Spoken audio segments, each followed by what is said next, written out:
What's cracking, y'all? Welcome back to the station. Welcome back to the channel. Y'all know who it is. It's your boy, Ray G. You can find me on X at RayGQ. That's QUE. And if it's your first time tapping into content over here on the channel, I appreciate you being here, giving me a little bit of your time today to talk through some rookies from this 2023 class. If you stick around to the end of the video and you find the information actionable and or entertaining, all that I ask you to do is hit that thumbs up button, subscribe, like the content, helps the channel grow. Got a lot to get to in this show. It's 2 weeks into the NFL season. I don't want to full sell panic, but we cannot ignore some of the things that we are seeing play out on the NFL field, especially from a fantasy football perspective. We've only got a couple of weeks, and by week 4, week 5, you need to know exactly what you're doing with your teams. So let's dive into some data, talking about some of these rookies who are actually making an impact for our teams and some that may not be making as big of an impact as we may have thought. So let's dive right into one of the pleasant surprises coming out of week 1. And I want to talk about a receiver that a lot of people discussed coming into the season because of his size. He's not the biggest wide receiver out there. We look at size as a deterrent in this game that we play at fantasy football. But when I'm looking at the Houston Texans and what they have in Tank Dell, we heard that Noah Brown was not going to be active in week 2, injured and banged up. We were going to see some more Tank Dell, and that's exactly what we got from this young rookie in week 2. 82% of the routes. He had 22% of the targets per route run, 24% target share. He also had a 22% air yard share, averaged at the target about 9.2 for Tank Dell. Again, one of these players that puts a lot of people's process to the test because he does not have prototypical size, what we're looking for a starting true number 1 wide receiver. Now, the good thing is you don't view Tank Dell, or we don't have to view Tank Dell as a number 1 wide receiver. That is currently being assumed by Robert Woods and Nico Collins in combination. Both of those two players playing very good football. But what's the most encouraging thing for Tank Dell is he is on an offense that is volume heavy. CJ Stroud, rookie quarterback out of Ohio State, back-to-back games with 40-plus pass attempts. If he's going to throw the ball 40-plus times, even with a 24% target share, if that's what Tank Dell is going to get this season, or at least multiple weeks throughout the season, especially in best ball formats, this is the player that you want to go out and get. It's still early. They are not about to let off the gas. The Texans are not going to win a lot of games. All they're trying to do is make sure that their young quarterback feels confident, feels good, and figure out what playmakers on the offensive side of the ball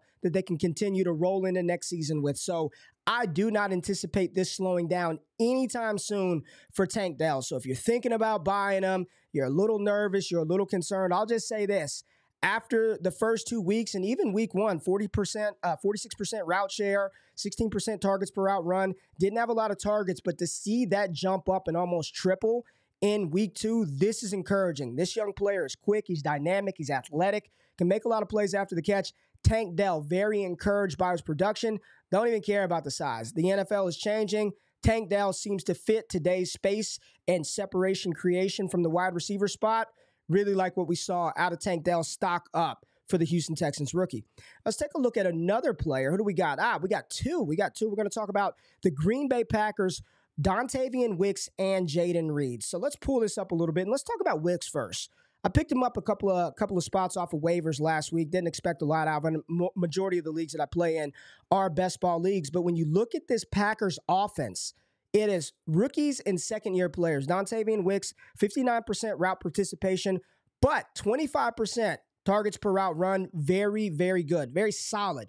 The problem with Green Bay right now is Jordan Love is not throwing the ball a ton. Only 24 pass attempts last week versus Atlanta, but a 17% target share and 35% share of the air yards. And let me, I'm going to talk about some wide receiver Trinity stuff, Nico Collins, Tutu Atwell, in tomorrow's video, the wide receiver Trinity video for week 3. But I just want you to, this is a very clean example of how when those 3 things are present, the targets, Yak is not on here, but the air yards in particular, how that can take a pedestrian fantasy day and really turn it into a good one. So if we look here on the tool, Dontavian Wicks, you see this right here, 35% air yard share, and then you see his PPR points that he scored in week 2, 12 PPR points. Let's just take a look down right here at Jayden Reed, who scored 7 in week 1, and then he had 20 PPR points in week 2, but that was with a 33% target per route run share, 67% route participation, and a 26% target share. Only 15% of the air yards went to Jayden Reed. So if we flip this toggle to the raw numbers, you'll see 66 air yards for Dontavian Wicks. They both scored a touchdown in this game. He only had 4 targets. He only had 4 targets on 16 routes. But because he caught a downfield pass, scored a touchdown, you look at what Jayden Reed had in this one. He had 7 targets on 18 routes, only 29 air yards, and he scored 20 PPR points in week 2, opposed to 7 in week 1, where he had the 5 targets, 3 catches, 92 air yards. You want players that are going to be able to convert down the field. It's not going to happen every week.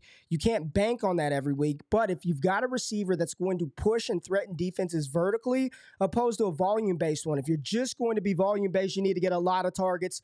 Touchdowns are not sticky. It's hard to depend on those. So you look at some of these ancillary metrics to try to take some calculated shots on players who could impact and make your lineup down the line.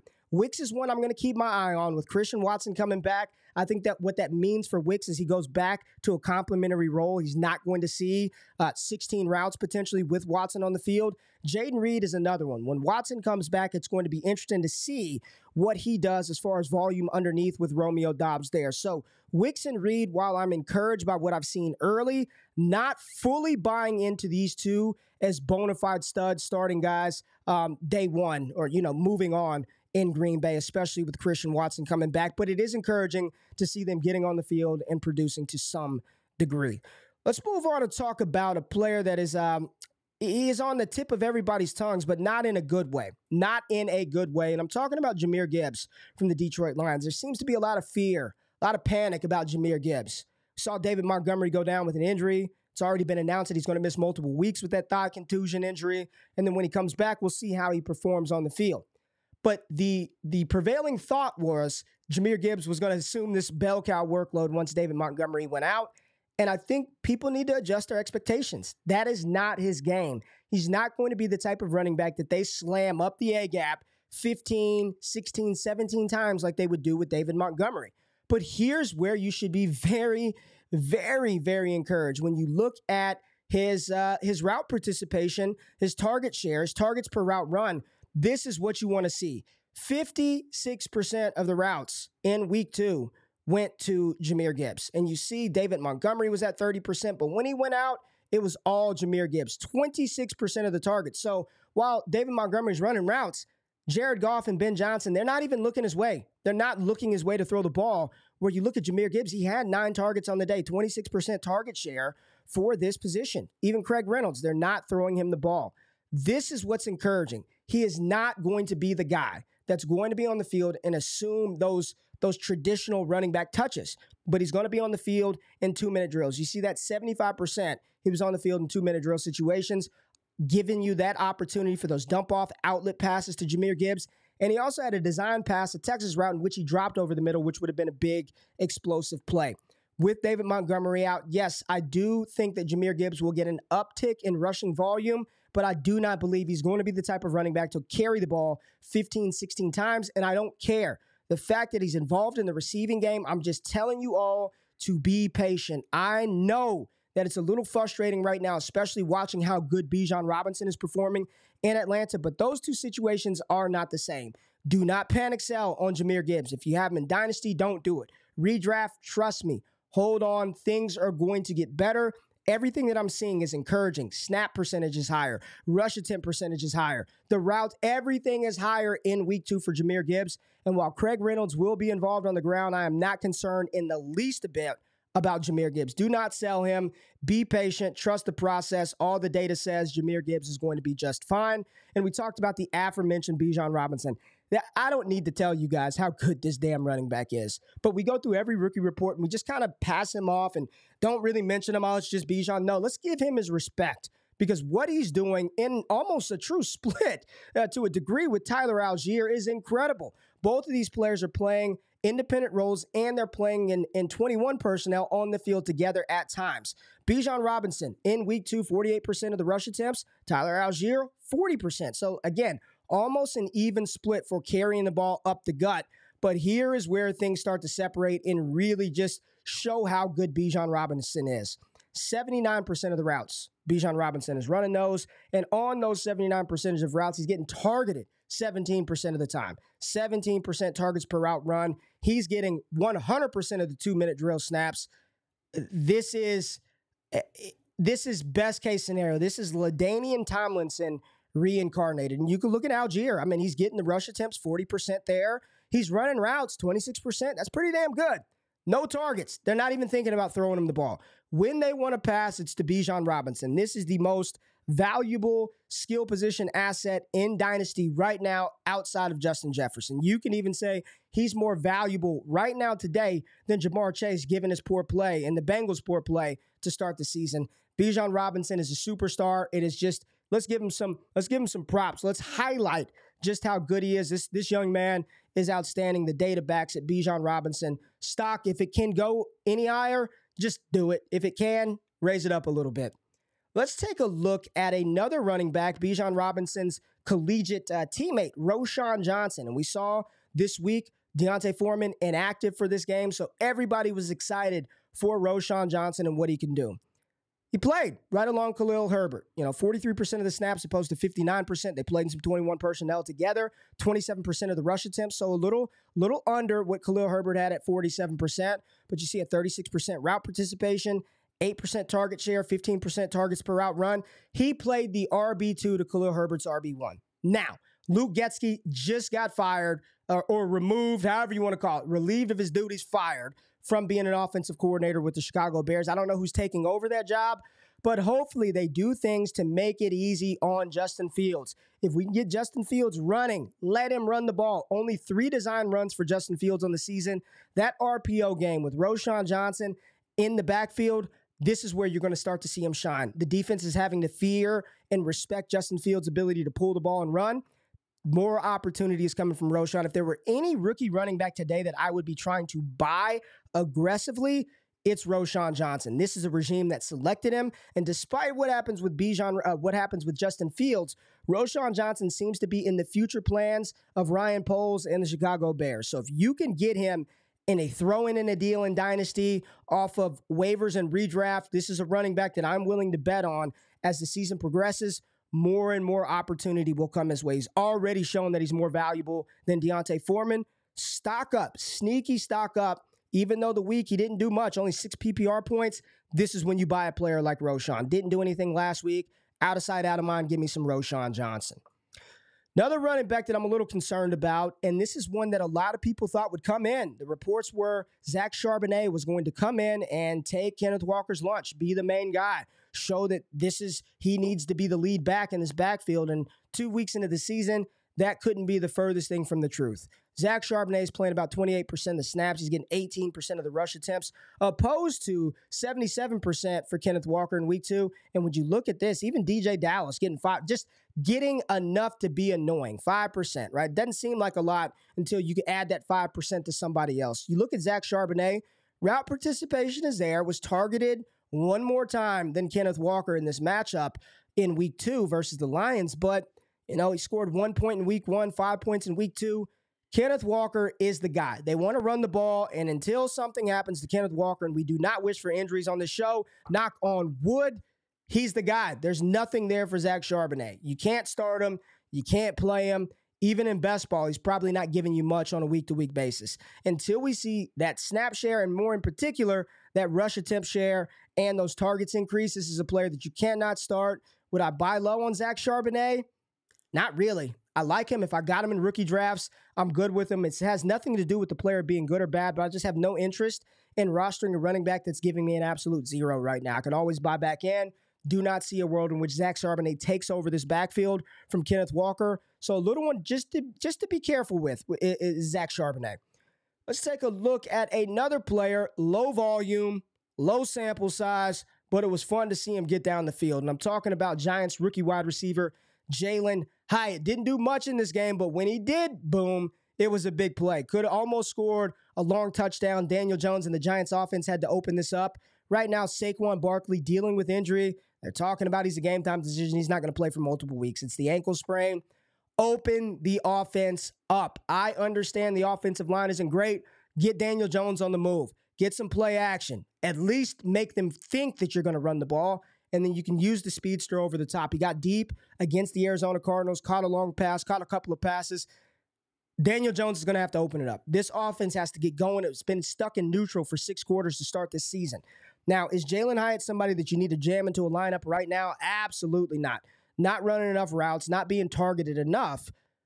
But the targets per route run increasing this week, and then the ADOT and air yards also seeing a significant increase is encouraging. So my advice, especially in best ball leagues, if you can snag some Jalin Hyatt where you don't have to think about when to start him, you can just have him on your roster and capture those points as they come in, I think I would want him. You look at some of the other receivers, and there is no alpha. Paris Campbell, he's running a lot of routes, only targeted 18% of those routes. Isaiah Hodgins, a lot of routes, 16% targets per route run. And then you look at Darius Slayton, again, 80% route share, only 17% of the targets going his way inside of those routes. So there's a lot of opportunity for Hyatt to sort of carve out a role as the season goes on. Put a star next to his name. This is one, again, deeper leagues, longer benches, bigger starting lineups, or best ball. If he's out there, shouldn't be, but if he is, this is one even in Dynasty best ball, I'm willing to take some calculated shots on Jalin Hyatt. I think he is going to serve and play his role really well.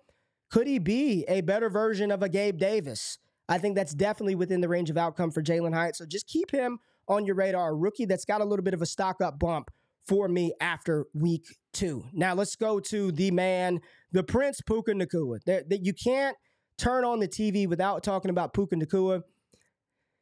I don't think it's fake. I don't think it's a fluke. You go out there and you continually earn 15, 16, 20 damn targets. 20 targets. That is just, it is unfathomable for a rookie wide receiver that was drafted in the 5th round that did not test like Calvin Johnson to go out there and command it, but that just shows you how much the Rams believe in this young man and how good he is. He has completely made other players on this roster irrelevant. Number one being Van Jefferson, who's running damn near the same amount of routes as Puka Nacua and is being targeted 4 times less than he is. 8% targets per route run, 8% target share. He's getting some air yards, but it doesn't matter. Puka Nacua, 37% air yard share. He's also getting 40% of the doggone targets. He's a bell cow wide receiver for as long as he's a bell cow wide receiver. I'm not going to dive into whether you should trade for or trade away Puka Nacua. All I'm going to say is that if this were any other receiver, we would lose our ever-loving minds over this type of production 2 weeks into the season. He just did it versus San Francisco, guys. He did it versus the best statistical defense in the NFL behind the Dallas Cowboys. I don't think this is slowing down anytime soon. Matthew Stafford, eyes for Puka Nacua, and even when Cooper Kupp comes back, I don't think this young man is going away. He's the real deal, and I will leave it at that. And the final player I want to talk about had a monster game in week 2 on only 5 routes, 14% route share. By far, the player that we're talking about on this show that didn't do anything as far as running the routes, but you throw him the ball and he smashed. Finished the week in week 2 with 5 routes as the 16th ranked wide receiver in fantasy football with 20 PPR points. Average depth of target, you see the air yard share, 30%, only an 8% target share. He didn't run very many routes. This is just a star. We all saw it. Marvin Mims needs to see more volume. Marvin Mims needs to be on the field more. Russell Wilson's actually playing very good football. Give him his deep threat. It's not what Jerry Jeudy does. Courtland Sutton can make great contested grabs, but he has no speed to get down the field and threaten the defense. Marvin Mims was running wide open because he's got a game-breaking speed, 4.34 at the NFL Combine. More Marvin Mims, please, Sean Payton. These numbers don't look good, but the play on the field on those 5 targets, those 5 routes look phenomenal. Get him more opportunities. Marvin Mims, big-time riser this week on the Rookie Report. Now let's have just a heart-to-heart, real talk conversation before we get out of here about the 2023 quarterbacks. This is a class that we were all very excited about. This is the first time since, in a long time where we've got one of these rookie quarterbacks already being valued as a top 7 dynasty quarterback, producing right now right inside that top 12 after missing damn near a whole game in week 2. But let's start this thing off looking at some of the data behind these quarterbacks. So we've got Anthony Richardson, CJ Stroud, and Bryce Young. And I want to start with A-Rich. A-Rich, got to protect yourself, but he's going to be good. You look at the Eagles offense, absent Shane Steichen, and you can tell they're struggling. They missed that head coach. They missed that cohesiveness with Shane Steichen, and you see the offense in Indianapolis, Colts might be 0-2, but they don't look like an 0-2 team. They don't look putrid. They're in every game. They're playing competitive. Gardner Minshew played well. Anthony Richardson, before going out, 2 rushing touchdowns. He's a bona fide star. If he can just continue to develop and progress at his own pace, they surround him with some more weapons, he is going to be an absolute problem for fantasy football. I said it a long time ago. In December of 2022, this is the type of player that can break fantasy football, and I've seen nothing to start the season to suggest that Anthony Richardson, with Shane Steichen, this good offense, cannot continue this trend. They got to get another weapon there, but the O-line is good. They can run the ball with Zach Moss. Very encouraged by A. Rich. You look at some of the data on him, and what I really like to pay attention to is EPA per dropback, and this is just so you know what that is, and quickly, EPA is expected points added, all right? So it measures the quarterback's contribution towards offensive production by taking game context, down and distance, situation, score, goal to go into consideration, and it is expressed as both a rate, EPA per dropback, and total. So the higher your EPA per dropback, the better. Pretty simple. And you look at this right now, Anthony Richardson leads the quarterbacks, followed by C.J. Stroud. Down here at the bottom, Bryce Young, one of the worst right now in the NFL, EPA per dropback. Not good right now, really, for any of these 3 quarterbacks, but Anthony Richardson on significantly less volume, playing much better from that department than C.J. Stroud and Bryce Young. A-Rich is going to be a stud. He's not going to win the same way that C.J. Stroud does, but let's not sleep on C.J. Stroud, who I think has been, overall, the most impressive rookie quarterback in this class. Yes, A-Rich was my QB1, is my QB1. He's going to be a monster for fantasy, and he feels like the type of Jalen Hurts type leader that could potentially lead a team to a deep playoff run. I think players are going to love playing with Anthony Richardson, but C.J. Stroud, for my money, has been the most impressive quarterback from this class. You see that 66% completion percentage for C.J. Stroud. What I love about what the Houston Texans are doing with C.J. Stroud is they are allowing him to throw the football. 40-plus pass attempts in back-to-back games. Damn it, we know we're not going to win a lot. Let's see what our young rookie quarterback has. And they are giving him every opportunity to thrive. And he's actually producing. He's got Robert Woods looking rejuvenated, Nico Collins, a wide receiver 1, and Tank Dell looking like an exploding, promising rookie. Go buy C.J. Stroud. You're probably not going to be able to get A-Rich. He costs too damn much. C.J. Stroud, I would invest right now. If you've got Deshaun Watson, you've got Brock Purdy, you've got some Kenny Pickett, you've got any of these type of quarterbacks, C.J. Stroud would be a fantastic pivot. Maybe not Brock. I like Brock. Let me take Brock out of that. But there are multiple quarterbacks you can pivot off of and potentially grab you C.J. Stroud. He feels like Jared Goff, but a souped-up version of Jared Goff. This young man is going to be good. Houston hit a home run with the selection. Very encouraged by what we're seeing from C.J. Stroud, despite the fact that he's getting blasted, taking 11 sacks, way more than A-Rich and Bryce Young. And that gets to Bryce Young to close us out. This is a player who was drafted number 1 overall. We watched him operate at Alabama, and he was a wizard. And we're watching him right now with the Carolina Panthers, and he looks lost. Frank Wright, I thought this was going to be a great coaching hire, great companion for Bryce Young. And right now, this offense is stale. This offense is slow. This offense is it is bad. You watch it, and it's anemic. If we just take a look at some of the team tendencies for the Carolina Panthers, you've got your rookie quarterback that's struggling, yet you're throwing the ball 63% of the time, only rushing it 36% of the time. You're in 11 personnel, having him in shotgun, operating with 3 receivers, limited offensive line 94% of the time. This is just something that Carolina right now just seems a team that doesn't know what they're doing. There's no identity. Frank Wright is he said that it's the best interest of the team for him to call the plays and not the offensive coordinator. I'm a little concerned about Bryce Young. I'm not concerned about the talent. Love Bryce Young. He's my QB2 in this class behind Anthony Richardson, but I would be a liar if I said, looking at this situation, looking at the offense, there's no speed. Adam Thielen, when that's your best receiver, talked about him in the Trinity video week 1. He delivered for us here in week 2. But you're talking about an offense that is slow. Jonathan Mingo's explosive, but he's a young player. He's not ready to go. Now they're talking about they got to get Laviska Shenault involved more. This is just a situation that seemed like it was going to be a conducive one for him to learn in.